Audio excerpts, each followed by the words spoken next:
औज़ु बिल्लाहि मिनश्शैतानिर्रजीम बिस्मिल्लाहिर्रहमानिर्रहीम। अस्सलाम वालेकुम नाज़रीन, उम्मीद है आप सब लोग खैरियत से होंगे।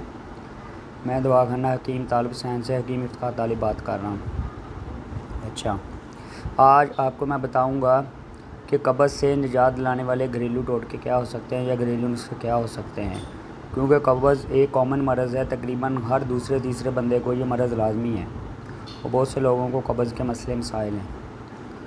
तो आप घर में बैठे कैसे इन मसाइल को वक्ती तौर पे हल कर सकते हैं। अगर आपको दरीना कब्ज़ है, पुरानी कब्ज़ है, तो फिर वो दवाई से ठीक होगी, फिर आपको उसका इलाज भी करवाना पड़ेगा। उसके लिए आपको मौसर इलाज भी करवाना पड़ेगा। चलो चलते हैं असल मौजू की तरफ। अच्छा, सोने से कबल अगर चाय का 1 चम्मच आप शीरा, जो जलेबियों में नहीं इस्तेमाल होता, वो शीरे का 1 चम्मच इस्तेमाल कर लें तो आपकी इंशाल्लाह ताला जो पुरानी से पुरानी कब्ज़ भी है ना, वो ख़त्म हो जाएगी और आप सुबह इंशाल्लाह ताला अच्छे तरीके से बड़े पेशाब से फ़ारिग हो सकते हैं या पखाना आपको खुल के आ सकता है। एक तो ये तरीका होता है।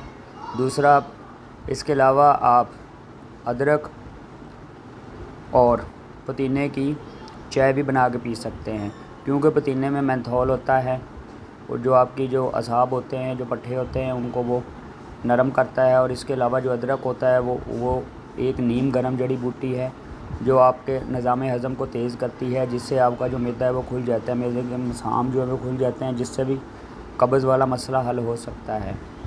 उम्मीद है आपको मेरी ये वीडियो पसंद आई होगी। अल्लाह ताला आपको सेहत और तंदुरुस्ती दे। दुआ में याद रखिएगा। ओके, अल्लाह हाफिज़।